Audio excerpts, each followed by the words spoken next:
Hello, my friend. Today I will tell you another long-forgotten legend. Close your eyes and let the magic transport you to Middle-earth. Our journey begins.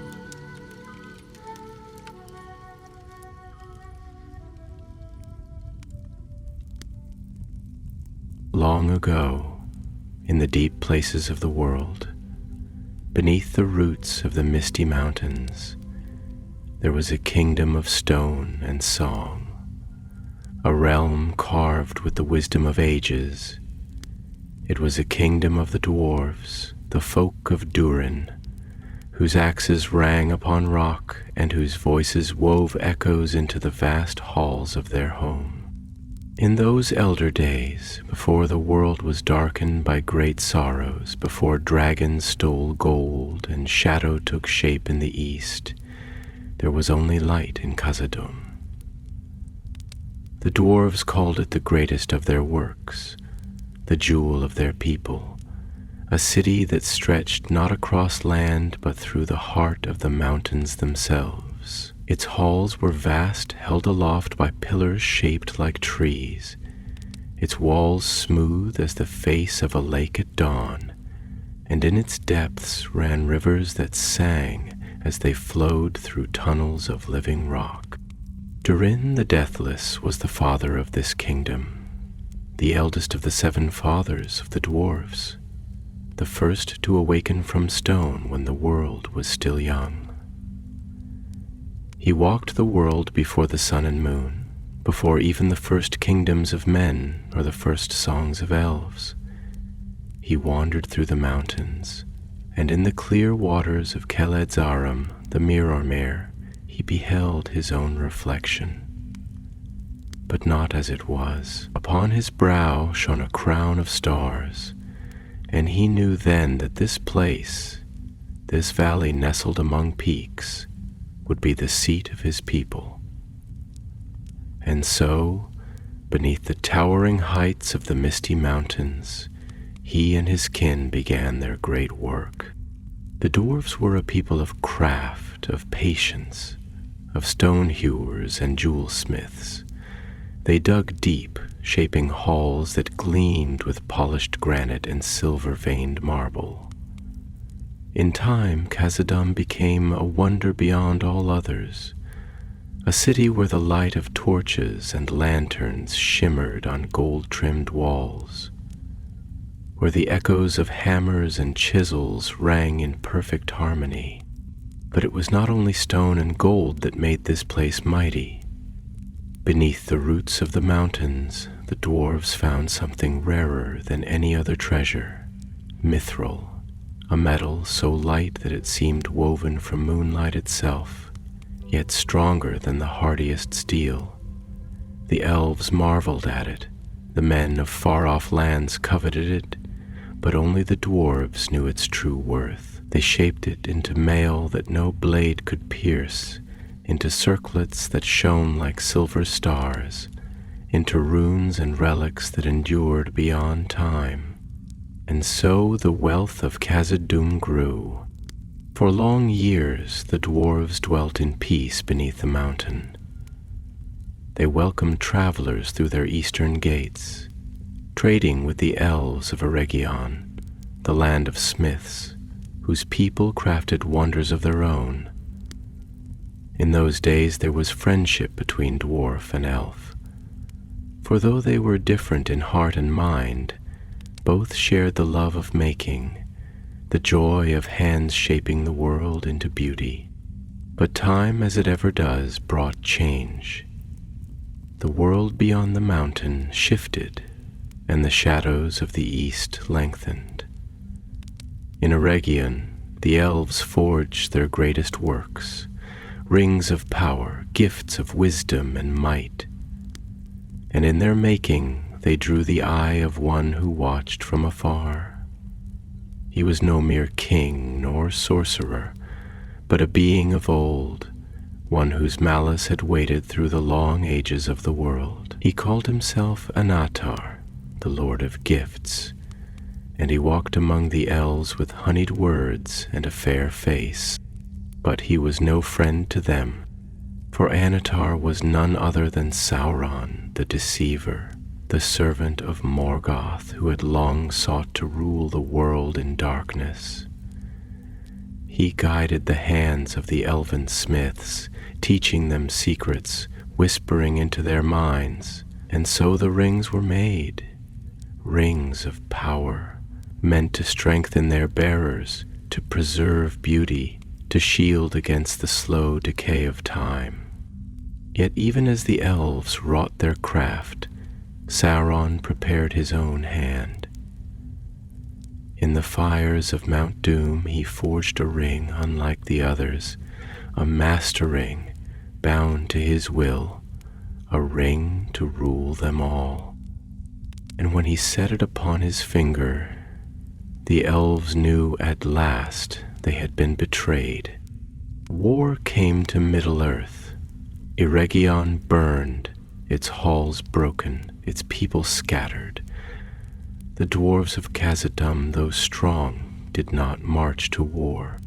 They had no love for the quarrels of elves and men, but they did not abandon their allies entirely.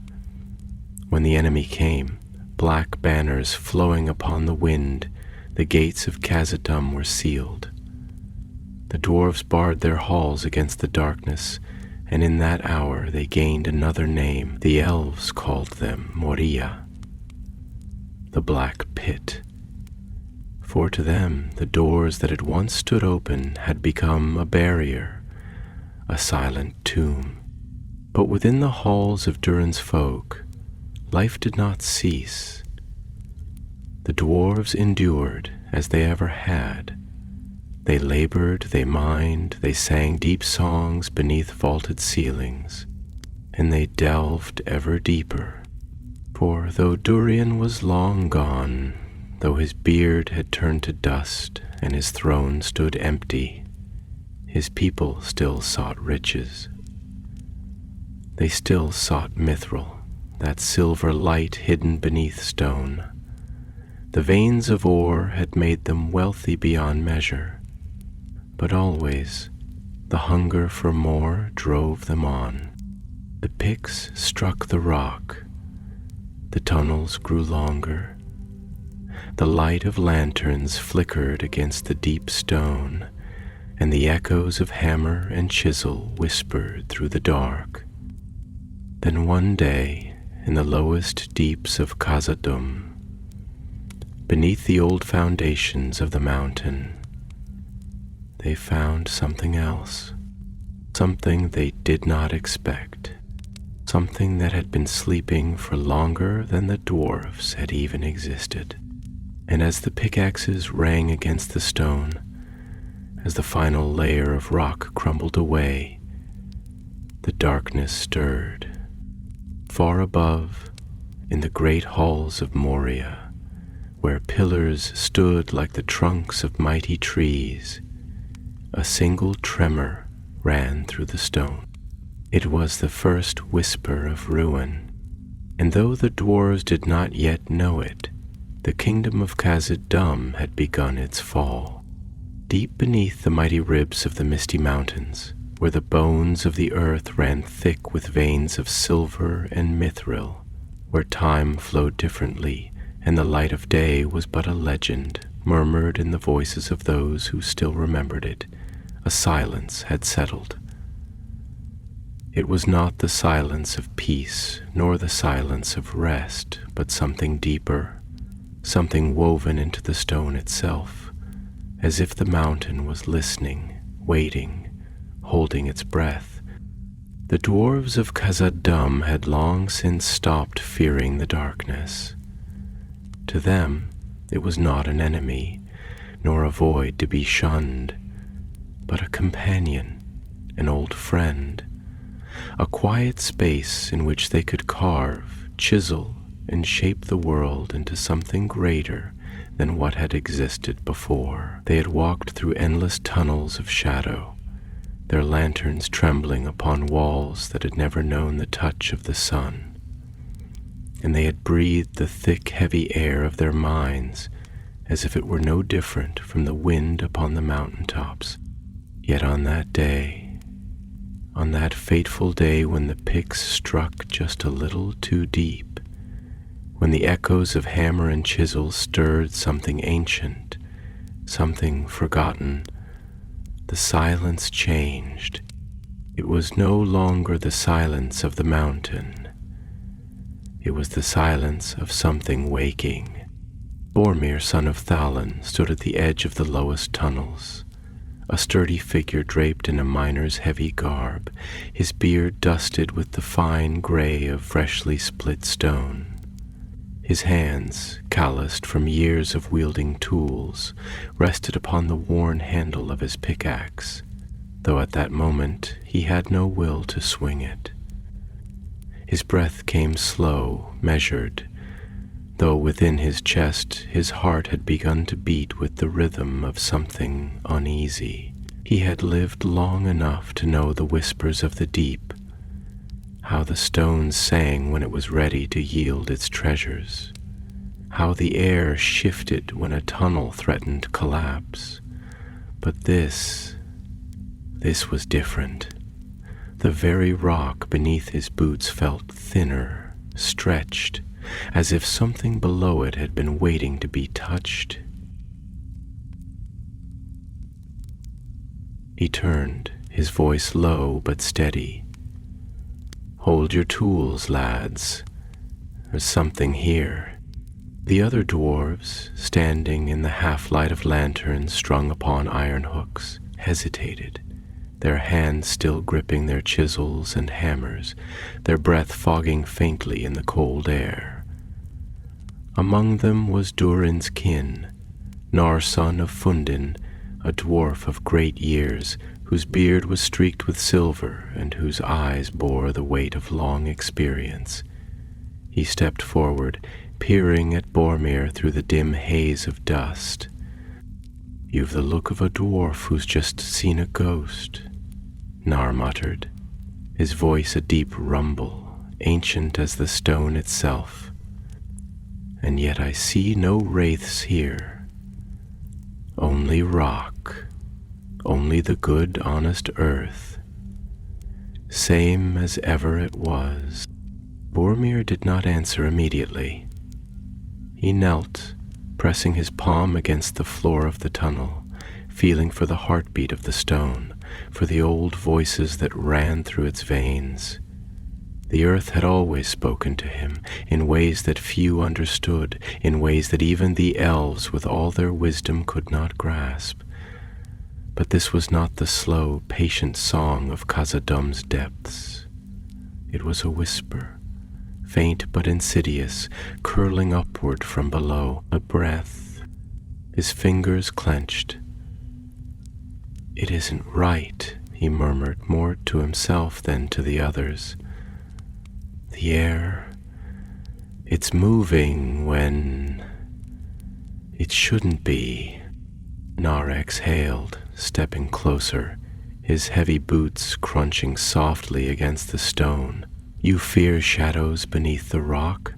Shadows are not our enemy, Boromir. You know this. The darkness has never done us harm." Boromir lifted his gaze, his dark eyes glinting beneath heavy brows. "It isn't the dark I fear, Nar." He hesitated, then spoke the words that had formed like stone settling into a crack. "It's what may be listening in the dark." For a moment, there was no answer, only the flickering of lanterns, the sound of distant water dripping from unseen crevices. The other miners glanced at one another, their unease growing, though none would speak it aloud. Then Nar sighed, a long and measured breath. He looked beyond Boromir, toward the jagged wall of stone that had only just been broken, the opening through which the pickaxes had cut something unknown. "Then let us listen." Boromir hesitated, but at last he nodded. The other dwarfs, silent now, stepped back, allowing the two elders to move closer, to press their ears against the cold rock and listen. Not for the song of mithril, not for the hum of metal waiting to be shaped, but for something deeper, something older than their craft. At first there was nothing. Only the familiar hush of the mountain's belly, the slow, rhythmic pulse of the deep places. Then, a breath, a single exhalation, soft as the whisper of wind through a forgotten cavern, but vast. It seemed to move through the stone itself, curling around the edges of the tunnel, seeping into the lantern-lit gloom like mist creeping along a river at dawn. It was not the breath of something living, yet neither was it dead. It was ancient, too old to be called either. And with that breath came a memory, not of the dwarves, not of Khazad-dûm, but of something older, something that had watched the ages pass in silence, undisturbed, until now. Nar pulled away first, his skin paling beneath his thick beard. His hands, steady even in the battles of his youth, trembled faintly as he took a step back. His voice, when it came, was barely above a whisper. "Durin's Bane," he breathed, the words nearly lost to the stillness. The name sent a ripple through the gathered dwarves, like a stone cast into a black lake. They did not know what it meant, not fully, not yet, but they knew enough to understand that they had touched something they should not have touched. Boromir straightened slowly, his jaw tightening. He did not speak immediately, for there was nothing to say, nothing that could capture the weight that had settled upon his chest like a stone dragged from the deepest tunnels. His people had built their halls with courage, with patience, with love for the craft, for the shaping of the world's bones into beauty, and yet they had been warned time and again by stories, by the faint whisper of dread in their oldest songs. Delve not too deep. They had always thought it was a warning against greed, but greed was something they understood. This was something else. He turned, his voice low, measured, but heavy with the weight of the truth. "We go no further."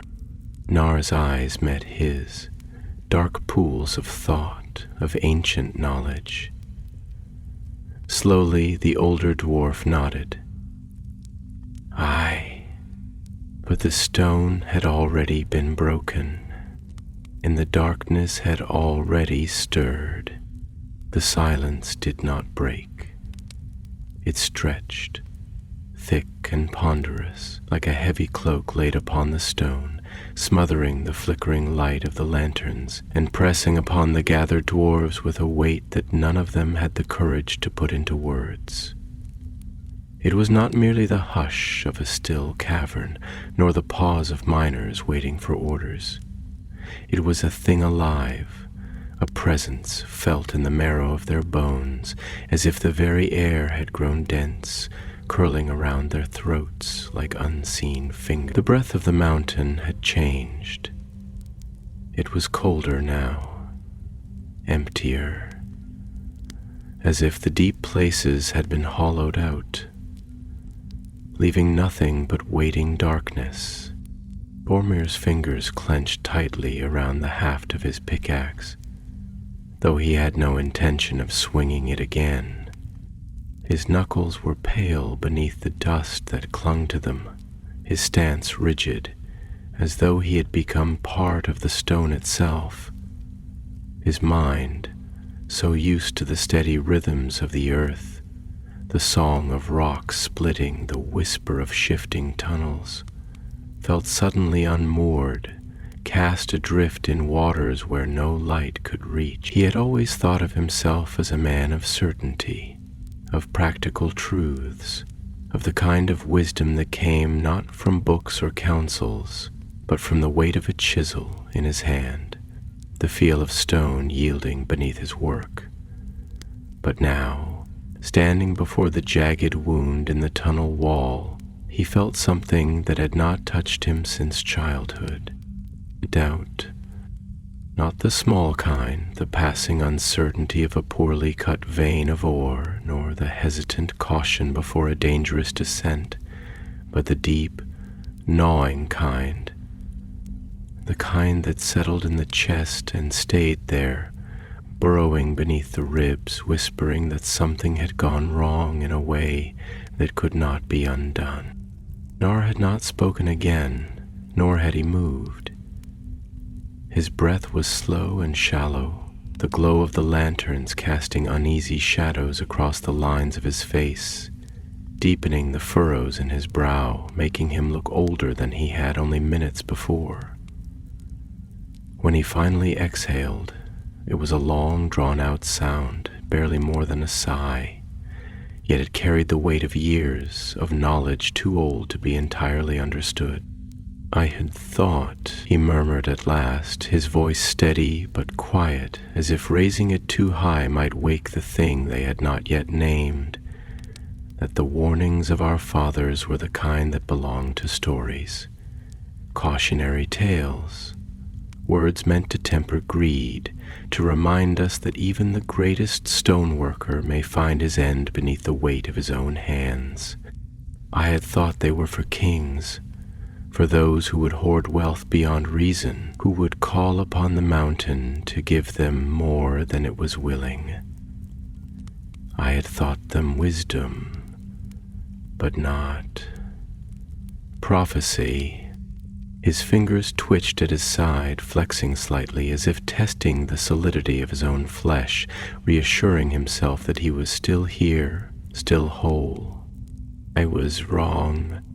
Boromir swallowed, his throat dry, though he had no reason to be thirsty. The taste of dust lingered on his tongue, but it was not the rich, earthen dust of the deeper tunnels, nor the sharp tang of freshly split mithril. It was different, thicker, heavier, tainted with something his mind could not name. He had spent years working in these depths, years learning the moods of the mountain, understanding its language in a way that even the elves could not. He had always believed that the earth was a thing of patience, of endurance, that it was unmoved by the squabbles of men and elves, that it cared nothing for the wars that raged beyond its walls. It simply was steady, constant.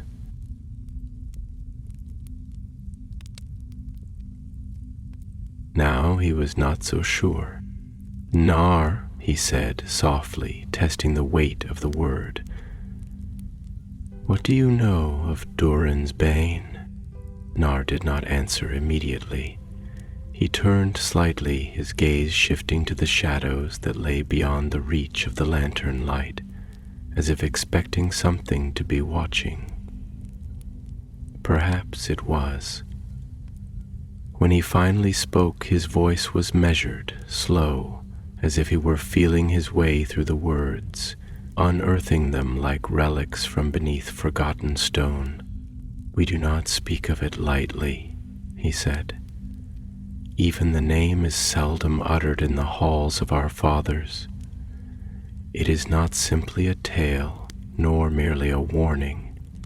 It is a wound, a thing that should not have been, that should not still be. We do not know when it came, nor what slumbers in the deep, only that it does." His hands curled into fists at his sides, though whether from anger or fear Boromir could not tell. "They say," Nar continued, his voice quieter now, "that it is older than Khazad-dûm itself, older than the first halls that Durin carved, older than the elves, perhaps even older than the world as we know it, that it is not of the earth, nor of the sky, nor of the waters, that it was born in a time before the sun and moon, before the stars were placed, before the music of the Ainur had finished its first song. Boromir felt something cold coil in his chest. He had heard such words before, in the hushed whispers of lore masters, in the half-spoken mutterings of old dwarves who had seen too much. He had never put much stock in them. The world was made of stone and fire, of iron and ore, of the things that could be shaped and understood.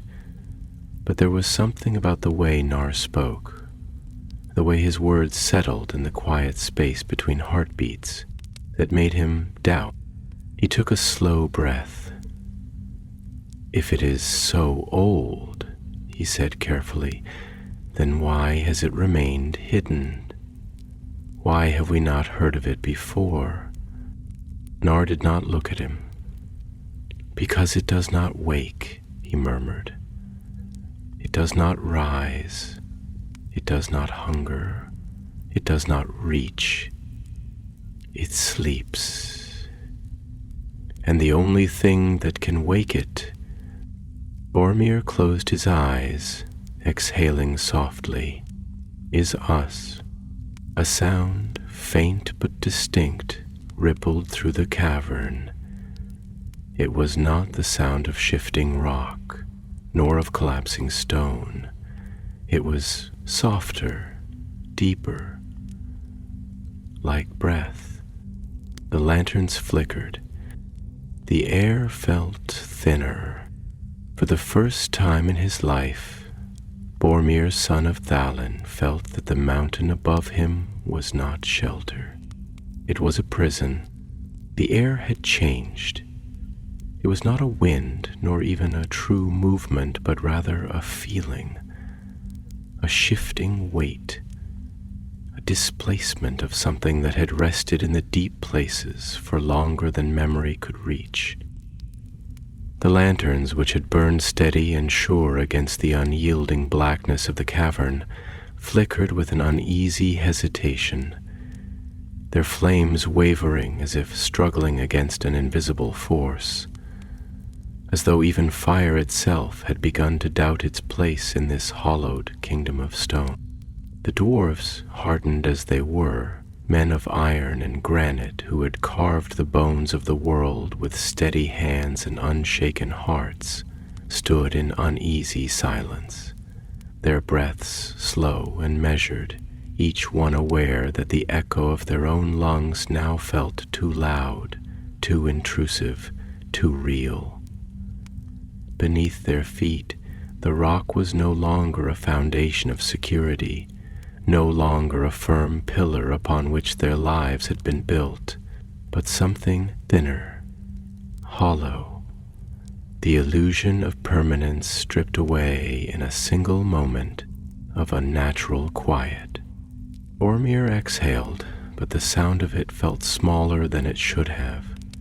He could feel his own pulse in his fingertips, in his throat, in the very core of his chest, but it was no longer in rhythm with the world around him.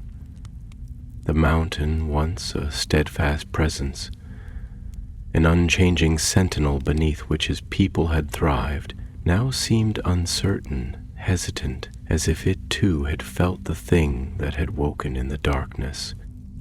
Nar was the first to break the silence, but even he, the eldest among them, the one whose voice had carried weight in the deepest halls of Durin's folk, spoke with an unfamiliar hesitation, as though measuring the very shape of his own words before he allowed them to cross the threshold of his lips. "There are places," he murmured, his voice a low tremor, a distant avalanche rolling through unseen caverns, places where the stone is older than we understand, older than even Durin himself. We have always known this, in the way that a child knows not to stray too far into the unknown. We tell stories, We speak of caution, we mark tunnels with runes of warning, not always because we know what lies beyond them, but because we feel, somewhere deep within our bones, that some things were not meant to be disturbed, that there are depths beyond depths, layers of the world that do not belong to us, that do not even belong to time itself. His fingers traced the handle of his hammer, a slow and absent motion, as if seeking the comfort of something tangible, something that could ground him in the presence of an understanding he did not wish to acknowledge. His eyes, dark as the tunnels themselves, did not meet Boromir's, but rather remained fixed upon the jagged wound in the rock where their picks had struck too deep. "There are things beneath the stone," he continued, his breath measured, steady, though the flicker of his hands betrayed the weight of what he spoke. "Things that sleep, things that do not hunger, nor dream, nor seek, but simply remain, waiting, enduring, because time does not touch them as it touches us, because they were before and they will be after." Boromir felt his jaw tighten, though whether in resistance to fear or in the futile attempt to grasp the enormity of the thought he did not know.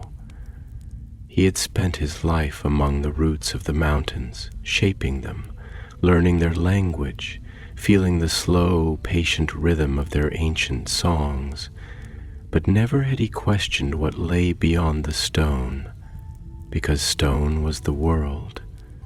It was not a veil, not a barrier to something else. It simply was. And yet, he could feel it now, the emptiness that stretched beyond the cracks in the rock, an absence that was not merely the void of another cavern, another tunnel, but something deeper, something vast and unknowable. The lantern light did not reach into that space, and Boromir wondered, no, he knew, that if he stepped forward, if he peered beyond that final threshold, he would see nothing.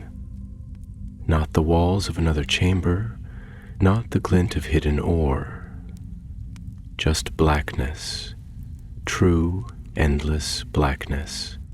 "We should seal it," he said at last, though even as the words left him, they felt strange, as if he were saying them not because they would change anything, but because it was the only thing he could say. The only thing that made sense in a world that had, in the span of a single breath, shifted beneath him. Nar did not look away from the opening, but his hands tightened on his hammer, his fingers pressing into the cold metal as if trying to feel its reality beneath his touch. "I," he said, though his voice was distant, his mind already somewhere deeper, somewhere beneath them all. One of the younger miners, Darrell, son of Grandur, no more than 70 years old and yet already strong in arm and sharp in wit, took a hesitant step forward, his face half illuminated by the lantern's glow. His eyes flicked between Nar and Boromir, searching their expressions, as if looking for reassurance, for the certainty that had always been the foundation of their people. "You truly think it is something more than a hollow?" His voice was cautious, but laced with the stubborn practicality of youth, with the need to understand the thing that threatened the order of his world. "Perhaps it is only a great chasm, an old cavern that has lain untouched. We have found many such places before, and none of them held any ghosts." Boromir did not answer immediately, for how could he? He could not name what it was they had disturbed.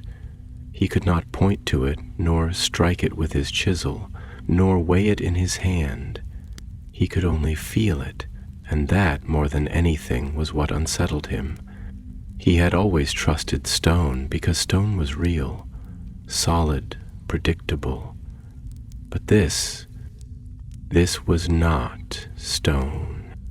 Nar, however, did answer, his voice quieter than before, heavier with the weight of long-kept knowledge.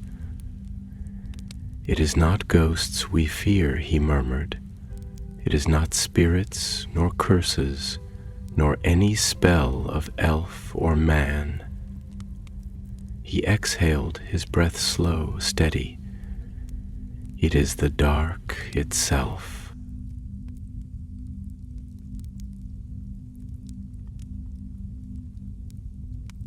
Daril hesitated, the defiance in his stance faltering for just a moment. His fingers twitched against the haft of his pickaxe, his grip uncertain now, as if even the thought of striking stone again had become a dangerous thing. "Then, what do we do?" he asked, his voice smaller than before, though he tried to hide it. For a long moment no one answered, and then from the depths of the opening, from the hollow space where the lantern light did not reach, came a sound, not a roar, not a cry, a whisper. It was not a voice, not truly, for it carried no words, no meaning that could be grasped or shaped into language. It was softer than the sound of dust falling from the walls, quieter than the slow shift of settling stone. But it was there, and it was listening. The lantern flames flickered once more, and this time they did not steady. Boromir did not need to speak, nor did Nar. Every dwarf in that tunnel knew, with the certainty of those who had spent their lives reading the language of the earth, that something had awoken. And it was waiting. There was no more movement. No whisper of shifting rock, no faint stir of dust falling from the high vaults above. No sound save for the breathing of those who stood in the tunnel, their hands tightening around the hilts of their axes, and yet the stillness was not that of peace, nor even of unease. It was a stillness that carried weight, as if the very air had thickened, as if the walls, the floors, the ceiling itself had drawn in closer, pressing inward with an unseen force, making the vast halls of Khazad-dûm feel smaller, more fragile, as though the mountain itself was holding its breath. The glow of the lanterns, warm and steady only moments before, had taken on a different quality, no longer casting bold beams of light, no longer illuminating the tunnel in sure golden brilliance. Now they flickered, hesitant and uncertain, as if they too sensed the presence of something unseen. The shadows which should have remained still, obedient to the fire's command, now seemed to stretch just a little further than they ought, clinging to the jagged edges of the tunnel's opening, curling into the wound in the stone like fingers grasping at the threshold of something newly disturbed. Boromir felt the weight of it in his chest, not merely a sense of foreboding, but something heavier, something deeper, as if the very air he breathed carried the taste of something long buried, something not meant for the lungs of living folk. He did not fear the dark, he had never feared it, for the dwarves were a people of the depths, of tunnels carved through the bones of the world, of mines that stretched deep into the ancient rock where the light of the sun had never set foot. But this darkness was different. It was not merely the absence of light. It was a presence unto itself. Nar had not moved. his heavy frame motionless as stone, his breath slow and measured, though his fingers still clenched tightly around the haft of his hammer. His eyes, shadowed beneath the heavy ridge of his brow, remained fixed upon the open wound in the tunnel wall, as though he were trying to see something beyond the void, as though he were searching for the answer to a question he did not want to ask. "It was not meant to be woken," he murmured at last, his voice barely more than a breath, a thought given shape. "Not now, not ever." Boromir exhaled slowly, steadying himself before he spoke. "Then we have no choice," he said, his voice firm, though the weight in his chest had not lessened. "We seal it. We collapse the tunnel.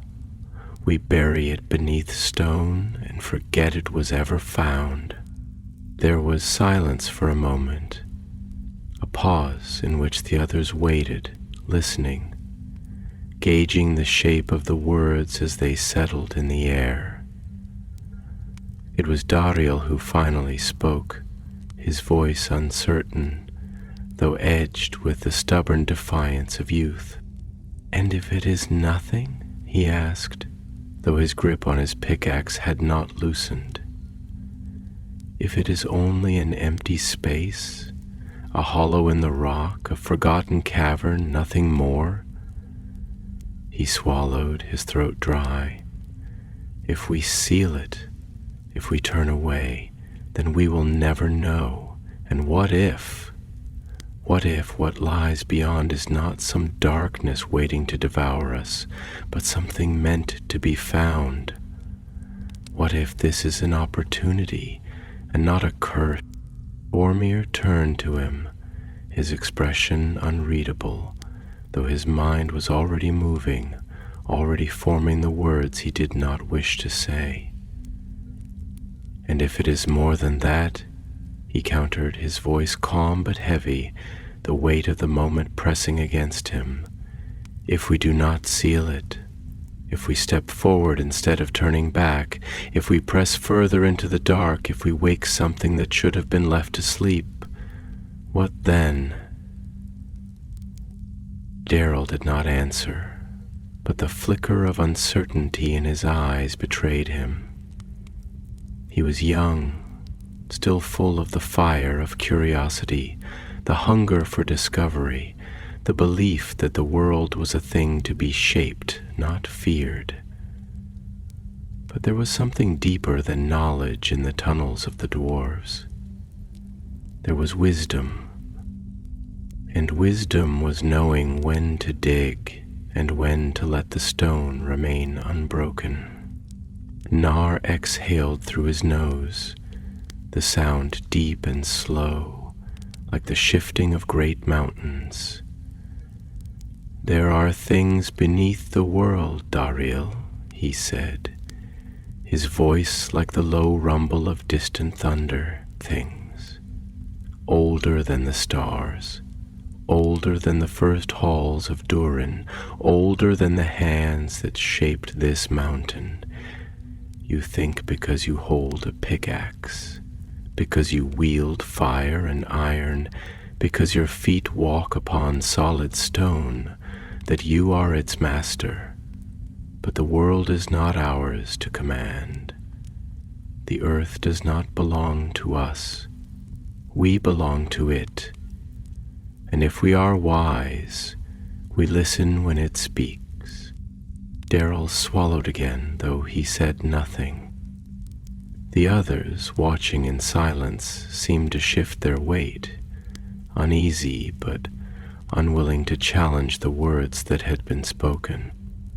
They were dwarves, proud and stubborn, strong in their craft and unshaken in their purpose. But even the greatest stonecutter knew when to respect the mountain, when to bow before something greater than themselves. Boromir stepped forward, placing a hand upon the jagged rock where the tunnel had broken open. pressing his palm against the cold surface, feeling the texture beneath his fingers, the sharpness of freshly split stone, the rough edges where the picks had bitten too deep, the thin, unnatural chill that radiated from within. "We seal it," he said again, and this time there was no challenge. The others moved, slow at first, then with purpose. The lanterns were set aside, their dim glow casting long, flickering shadows against the walls. The hammers were lifted, the tools of their craft turned now not to creation, but to burial. Stone was gathered, broken shards and heavy slabs, and the first strike fell, the sound of it ringing through the tunnel, sharp and final. But as the wall was built, as rock and rubble were pressed against the wound in the mountain, the darkness beyond did not retreat, and though no voice had spoken, no whisper had risen from the hollow beyond, Boromir could not shake the feeling that something was watching, that something was listening, and that though they would bury it, though they would seal the tunnel and mark it upon their maps as a place never to be touched again, it was not gone. It was only waiting. The tunnel was sealed. The last stone had been placed with deliberate force, each crack filled, each gap smoothed over, as though the very act of covering the wound in the mountain could erase the memory of its opening. Dust still hung in the air, clinging to the flickering glow of the lanterns, moving in slow, hesitant swirls, as if reluctant to settle, as if reluctant to let this place return to silence. The echoes of the final hammer strokes had faded, their impact swallowed by the vastness of the caverns. But even as the stillness returned, it did not feel like peace. The dwarves stood before the wall they had built, their breath slow, measured, their hands tightening unconsciously on the worn handles of their tools. No one spoke. No one moved. It was as if they were waiting for something, though none could have said what that something was. There was no sound from beyond the stone, no whisper of shifting rock, no tremor beneath their feet. And yet, the air was thick with the feeling of something unfinished, something unresolved. Boromir let out a slow breath, his fingers trailing along the edge of the sealed wall, feeling the cold, rough surface beneath his touch. It was solid, secure, unyielding, and yet for all its strength, it did not feel like protection. It felt like a thin veil, a fragile barrier between themselves and something deeper, something older, something that had not been meant to be disturbed. "We should leave," Nar murmured at last, his voice low, barely above a breath. He was not looking at the wall, but at the darkness beyond their lantern light, his eyes distant, his face lined with the weight of something unspoken. "This place is done. There is nothing more for us here." Boromir nodded, though he did not immediately turn away. His mind was a tangle of thoughts, of questions he dared not voice, of a feeling that ran deeper than fear, something colder, heavier, something that clung to the edges of his understanding like mist curling around a mountainside. He had spent his life in these tunnels, had shaped their walls with his own hands, had read the language of the stone as if it were an old friend, But for the first time he felt as though the mountain was no longer speaking to him. It was watching. Daril shifted beside him, the unease clear in the way he held himself, his usual confidence replaced by something tighter, something more uncertain. "And what do we tell the others?" he asked, though there was no challenge in his voice, only the quiet weight of doubt. "What do we say when they ask why we turned back?" Boromir hesitated, his fingers curling against his palm, his thoughts turning over the question like a stone rolled in the currents of a river. The truth was not something that could be easily spoken. It was not something that could be written into the ledgers, recorded in the archives of their people. It was not a thing that fit into the language of miners and builders, of craftsmen and smiths. "We tell them the tunnel was unstable," he said at last, his voice steady, though the words felt strange on his tongue.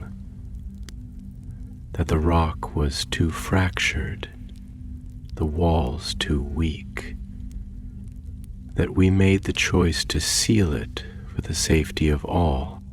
Nar turned his head slightly, his gaze sharp, assessing.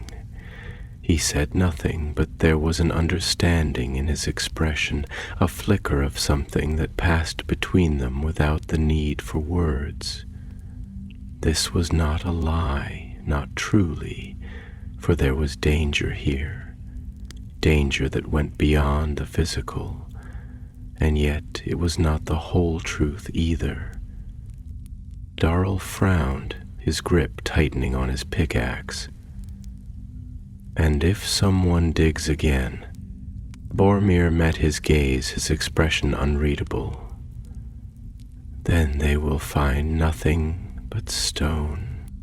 The answer did not satisfy him, but there was no further protest. The decision had been made. The tunnel was sealed. There was no reason to linger. They turned away, their lanterns casting long, shifting shadows against the walls as they moved back through the tunnels, their footsteps echoing in the vast emptiness. But as they walked, as the distance between them and the sealed chamber grew, Boromir could not shake the feeling that the silence was following them. The halls of Khazad-dûm had always carried echoes, the steady ring of hammers against stone, the deep voices of dwarves raised in song, the rhythmic footsteps of workers moving through the great corridors, the sounds of life, of labor, of a people who had made the mountain their home. But now, as they moved through the passages, it was as though the silence itself had taken form, pressing against them like the weight of an unseen presence. Boromir had always trusted the earth beneath his feet.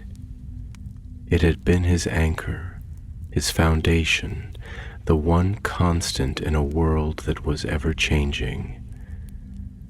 But now, as he walked the familiar halls of his ancestors, he felt something he had never felt before. He felt lost. By the time they reached the deeper halls, the air had grown warmer, the lantern light reflecting off the smooth stone walls, casting a golden glow that should have been comforting, but the feeling remained. The others had noticed it too, though none spoke of it aloud. It was in the way they moved, in the way their hands never strayed far from the hilts of their weapons, in the way their eyes flickered toward the darkness at the edges of the tunnels, as if expecting something to step forward from the void. Nar was the first to break the silence, his voice low, measured, the weight of years thick in his words. I have seen many things in my time, he murmured, his gaze fixed ahead, though his thoughts were clearly elsewhere. I have walked tunnels that no living dwarf has set foot in for centuries. I have seen the remnants of halls long abandoned, where the dust lies thick upon the stone, and the air is heavy with the weight of forgotten voices.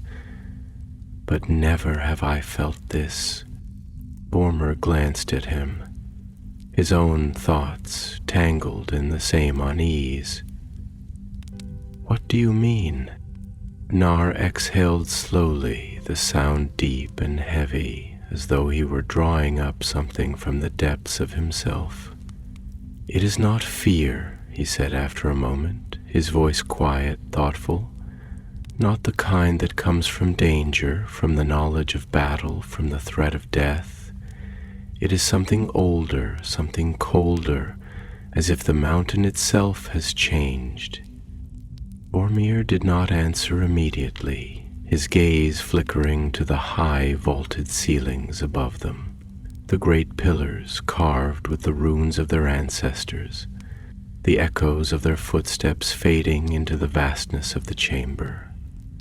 He had always felt a connection to this place, to the weight of history that rested in its walls.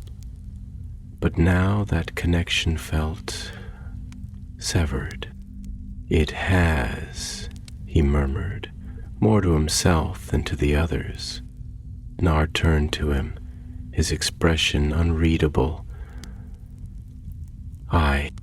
The silence stretched between them, thick and unspoken, but in that moment they both understood. This was not the end of something.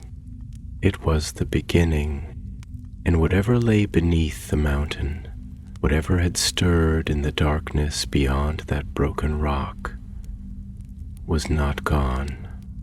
It was only waiting.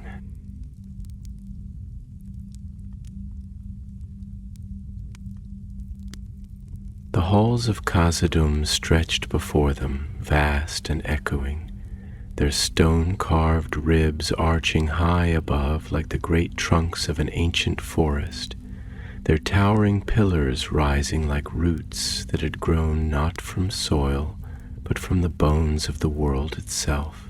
The golden light of their lanterns flickered upon the polished walls, revealing the delicate etchings of runes long carved by the hands of dwarves who had walked these halls in ages past, whose voices had once filled these corridors with laughter, with song, with the clamor of hammer upon anvil, and the steady rhythm of life in the great city beneath the mountains. And yet, though the stone still stood, unchanged in its strength, something had shifted.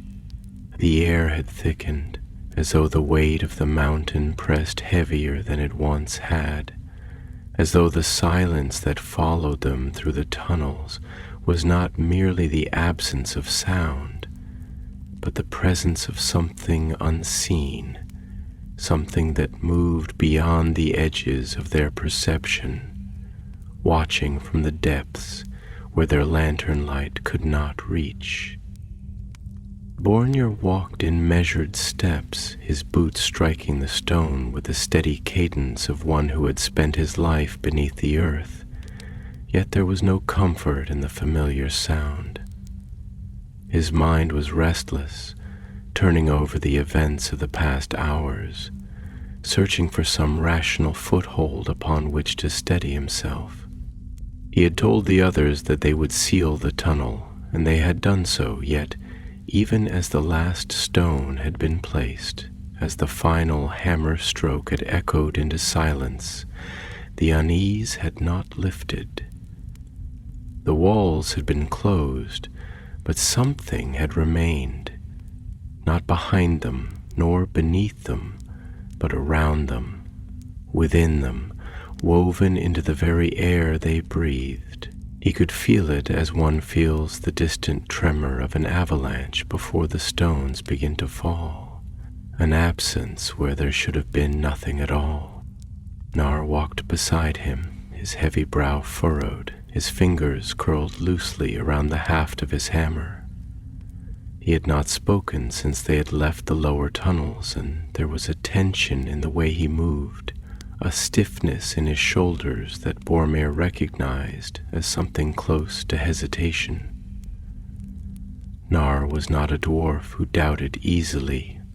He had spent his years carving through the deepest veins of the mountain, had walked paths that no other living dwarf had set foot upon, had carried the weight of knowledge that came not from books, nor from the wisdom of scholars, but from the stone itself. And yet here, in the heart of Khazad-dûm, where the halls stretched grand and unwavering, where the banners of their forefathers hung in solemn reverence, he carried himself as one who had been made uncertain. At last the silence between them broke, though Nar did not turn his head, his voice emerging slow and thoughtful, as though the words had been forming long before they had been spoken. "There are things," he murmured, "that we were never meant to understand, things that were buried long before our people set foot in these halls. We build, we carve, we craft the bones of the world into shapes of our own making, but we are not its masters. We are only guests, and sometimes guests overstay their welcome." He exhaled, his breath heavy, as if carrying the weight of something he did not wish to name. "I have never been one to believe in fate, nor in warnings spoken by those who do not know the feel of a pickaxe in their hand. But what we found today, I cannot shake it, Boromir. It was not simply the discovery of an empty cavern.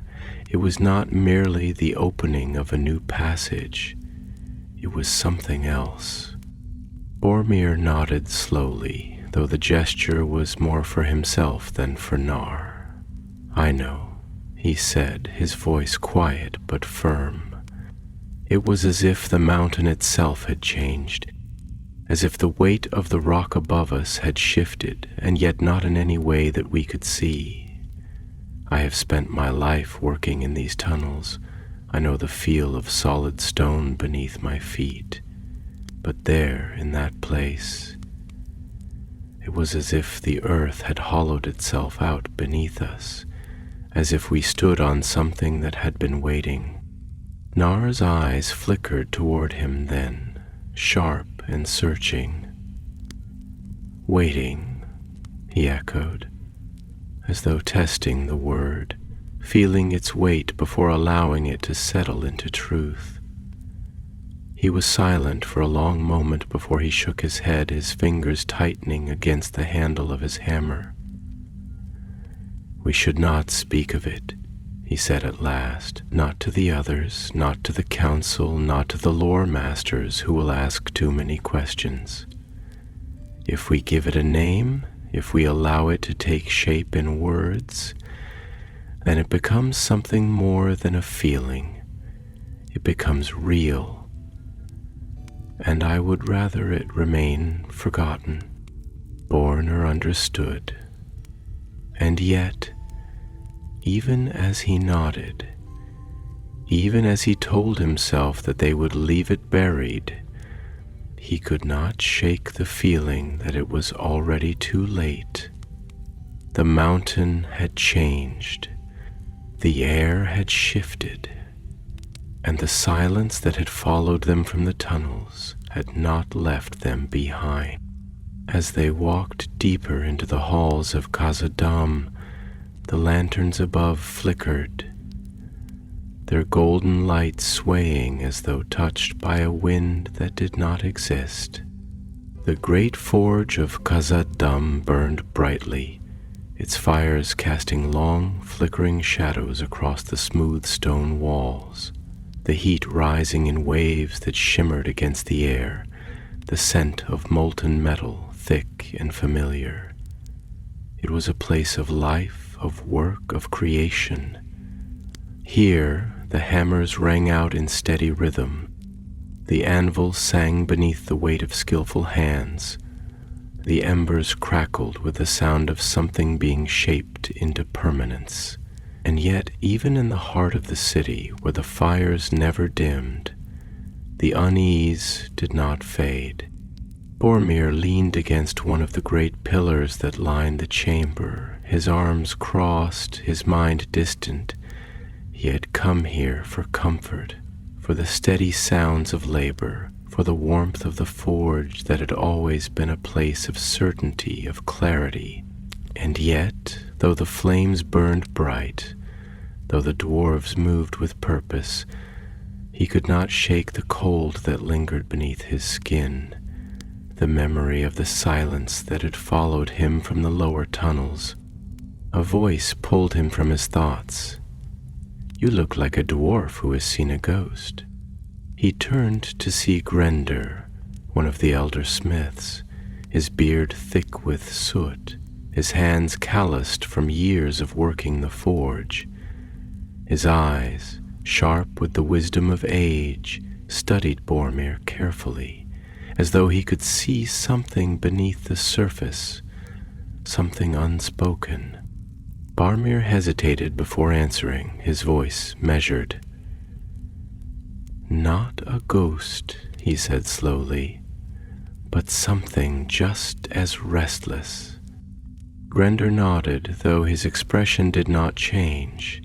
He had been a smith for longer than most had been alive, had seen the rise and fall of fortunes, had watched as halls were carved and then abandoned, as new veins of mithril were found, only to be exhausted in time. He understood that there were things beneath the earth that did not always belong to those who claimed them. "The mountain remembers," he said after a moment, his voice quieter now, thoughtful. "It remembers the hands that have shaped it, the footsteps that have walked its halls. But it also remembers what came before. And sometimes what came before remembers too." Boromir felt the weight of those words settle in his chest, though he did not answer. There was nothing more to say. The forge burned on, its flames rising and falling, its shadows flickering along the walls.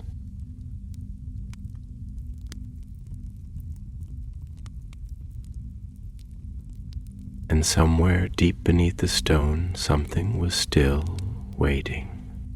The great halls of Khazad-dûm stretched into the depths, their high-arched ceilings disappearing into darkness, their towering pillars carved with the likeness of trees, their roots etched into the stone as though even in the deep places of the world, the dwarves wished to remember the forests they had never known. The soft golden glow of lanterns flickered upon the polished floors, casting elongated shadows that wavered and shifted as the flames danced, sending glimmers of light scuttling across the great murals that adorn the walls.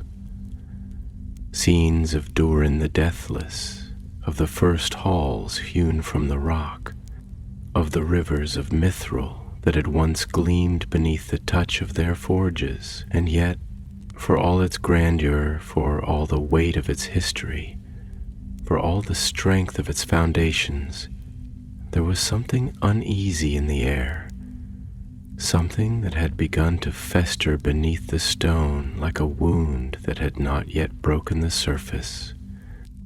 Boromir walked slowly through the great corridor, his steps heavy, his thoughts heavier still, his mind circling back to the same unspoken question that had followed him since they had left the lower tunnels. The silence had not left them. It had crept into the very bones of the city, into the spaces between the chisel marks on the walls, into the slow, methodical ringing of hammers upon anvils, into the quiet conversations of dwarfs who did not yet understand why they spoke more softly now, why they glanced toward the deeper tunnels with wary eyes, why the echoes of their voices seemed to stretch just a little too far, as though something beneath the surface was listening. He had never been one to entertain fear. Fear was for those who did not understand the stone, for those who hesitated before striking metal to rock, for those who did not trust the weight of the mountain above them. But this was not fear. It was something else, a certainty, unspoken, unformed, but no less real. Na had spoken no further of what they had found, but his silence was telling.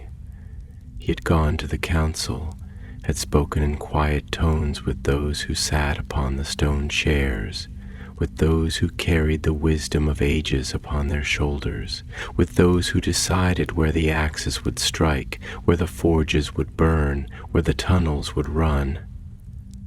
But there had been no command to dig deeper, nor to return to the sealed chamber. There had been no summons for the lore masters to study the rock, no gathering of scholars to decipher what had been uncovered.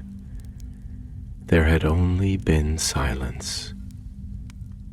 And Boromir knew, without being told, that the decision had been made not out of ignorance, but out of understanding. As he approached the forge chambers, the heat of the flames pulsed against his skin, the scent of molten metal thick in the air, the clang of iron upon iron ringing in steady rhythm, a song as old as the halls themselves. The smiths worked in tireless motion, their faces set in quiet focus, their hands moving with practiced precision, shaping steel and gold and silver, their hammers beating away the doubts that had begun to settle like dust upon their spirits. But even here, in the beating heart of Khazad-dûm, the unease remained. It was in the way the younger smiths paused between strikes, in the way the older ones glanced toward the doorways, as if expecting something to appear from the darkness beyond, in the way the fires, for all their brightness, did not seem to drive away the shadow that lingered at the edges of the chamber. Grendel stood at the far end of the room, his broad frame silhouetted against the roaring furnace, his thick arms folded across his chest, his eyes unreadable beneath the weight of his furrowed brow. He had been working the forge for longer than Boromir had been alive, had shaped the blades of kings and the armor of warriors, had seen the rise and fall of fortunes beneath the mountain, had known the taste of both triumph and sorrow in equal measure.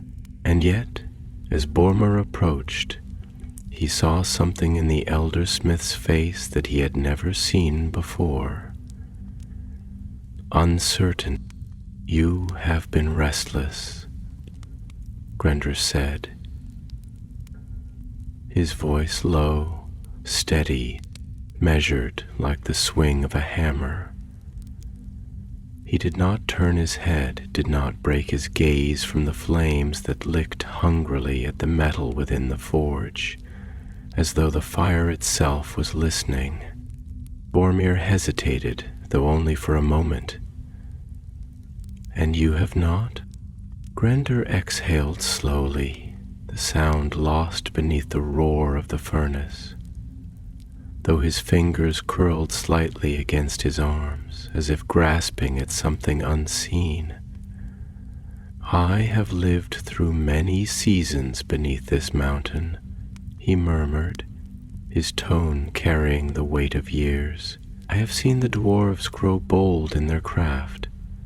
I have seen them carve halls so vast they seem to stretch into the very bones of the world. I have seen them strike deep into the rock in search of riches, in search of knowledge, in search of something greater than themselves. And I have seen the mountain answer. He turned then, his eyes settling upon Boromir, sharp as the edge of a newly forged blade. It is an old thing, this mountain, older than us, older than the halls we have built, older than the names carved into the stone. And there are places within it that we have not yet touched, that perhaps we were never meant to touch. Boromir did not look away, though the words settled uneasily in his chest. "Then why do we dig?" he asked, though he already knew the answer. Grendor gave a small, grim smile. "Because it is in our nature, because we are not content to let the stone rest, because we believe that if there is something beneath it, it must belong to us. Because we are dwarves, and we have never known when to stop." He let out a breath, shaking his head. "But there is wisdom in knowing when to turn back, and I wonder, Boromir, have we already passed that point?"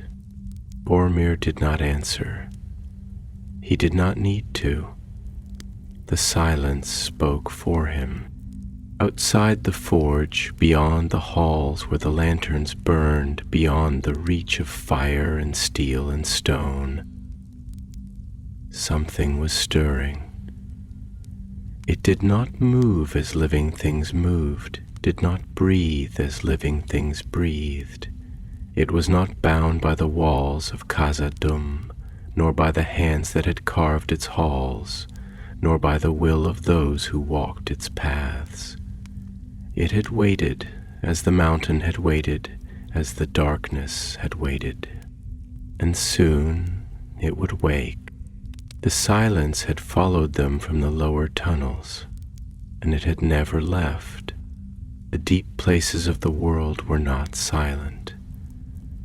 Even when no voices filled the great halls, even when no hammer rang against the forge, even when the footfalls of the dwarves ceased to echo in the endless corridors, the mountain still breathed.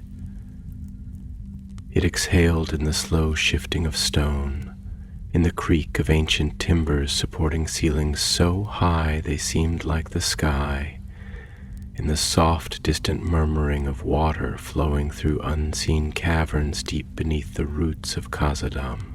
But what had once been the steady pulse of an enduring kingdom now felt like something else entirely, like something listening, something waiting, something awake. The lanterns still burned in the great halls, their golden light stretching along the polished floors, glinting off the silver-inlaid runes that traced the columns like the veins of some ancient tree, carrying the wisdom of their forefathers in the language of stone. But where once that glow had been warm, a beacon of craftsmanship and pride, it now seemed fragile, uncertain, flickering as if tested by an unseen wind. Shadows pooled where they should not have, shifting in the corners of the great chambers, stretching across the murals of Durin's legacy, lingering beneath the high, vaulted arches, as though they were gathering their strength. Boromir felt it as he walked, his footsteps measured but heavy, each stride filled with the weight of unspoken thoughts, of questions he dared not voice aloud. The presence he had sensed since they left the lower tunnels had not faded. If anything, it had grown stronger, more certain, as though it no longer needed to hide. It clung to the air, settling into the very bones of Khazad-dûm, creeping through the stone like roots through ancient soil. And yet, for all his unease, he did not turn back. there was no turning back.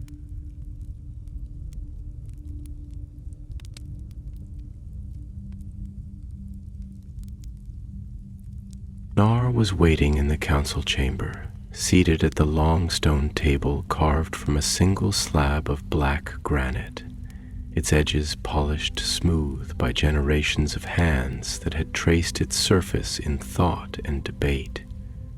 The chamber was grand yet solemn, a place of decision, of careful words and heavy choices. Runes of past rulers lined the walls, their stories etched into the rock, their deeds immortalized in the silent language of their people. And yet, as Boromir entered, even the weight of history did not feel as strong as it once had. Nar's face was lined with thought, his fingers idly tracing the handle of his hammer, as if seeking some reassurance in its familiar shape. He did not look up immediately, did not speak right away. Instead, he let the silence stretch between them, measuring it, testing it, allowing it to settle in the space between words. And when he finally did speak, his voice was quiet but heavy, as if he had already carried this conversation within him before it had even begun. "You feel it," he said, not as a question, but as a certainty. Boromir exhaled, slow and deliberate, before lowering himself onto the bench opposite him. He did not answer immediately because there was no need, because they both knew that whatever words he chose, whatever reasoning he might give, they would only confirm what had already been felt, what had already begun. "Aye," he murmured at last. "It is in the halls now. It is in the air we breathe." He paused, staring at the flame of the nearest lantern, watching as it swayed against a wind that did not exist. "It was never meant to be disturbed, Nar, and yet here we are." Nar nodded slowly, his fingers still against the haft of his hammer, his gaze fixed upon the long shadows that stretched along the floor, their edges too sharp, too deliberate, as if they had a mind of their own. "I have been thinking," he said, his voice contemplative, the words measured, as though he were carving them from stone itself, "of the stories we were told as children, the tales of the deep, of the places we were warned never to tread, not because they were unstable, not because they were too dangerous, but because they were not ours. Because there are things that do not belong to the hands of the living." His brow furrowed, his voice lowering, his thoughts unraveling into words that tasted of something deeper than memory. "I have always believed that we are the masters of our craft, that the earth yields to us because we understand it. But now I wonder if there are parts of the world that do not yield, not because they are unwilling, but because they are already spoken for." Boromir closed his eyes for a long moment, his mind circling around the weight of that thought, around the possibility that they had not merely awakened something, but that they had trespassed, that what lay beneath the stone was not simply waiting but guarding, and that in their endless hunger for the riches of the deep, they had broken something that had been meant to remain whole. "There is a price," he murmured, half to himself, half to the stone walls that had listened to the voices of kings and miners alike, to the mountain that had stood longer than any name carved into its halls. "There is always a price." Nar let out a slow breath, his grip tightening on his hammer. "Then the only question that remains," he said, his voice steady but solemn, "is whether we have already begun to pay it." For a long while, neither of them spoke, and then the sound came, It was not the shifting of stone, not the creak of wood settling beneath the weight of ages, not the slow, steady exhale of the mountain breathing in its sleep. It was something else, a sound that did not belong in the halls of the dwarves, a sound that had never belonged in the realm of light and fire, in the places where hammers rang and voices sang and life endured. It was a sound that came from the depths, a deep, resonant pulse, a vibration through the stone, a tremor that was not a quake, but something more deliberate, something aware. It rolled through the chamber like the distant toll of a bell, low and ancient, carrying with it a sense of something vast, something that had woken not because it had been disturbed, but because it had chosen to wake. Boromir's breath caught in his throat. The lanterns flickered wildly, their flames stretching high as if pulled toward something unseen. The shadows along the walls shuddered, stretched, moved, and for the first time in his life, for the first time since he had taken up the tools of his people and sworn himself to the stone, he felt the ground beneath him and realized it did not belong to them. Nar rose slowly, his face grim, his hand tightening around his hammer. His voice, when he spoke, was barely above a whisper, but it carried through the chamber like a chisel striking marble, final and unyielding. It is awake. A second pulse. Closer. Heavier. The air breathed. The fire dimmed. And deep below the roots of Khazad-dûm, far beneath the halls of stone and steel and pride, something stirred. And then the halls of Moria would never be the same again.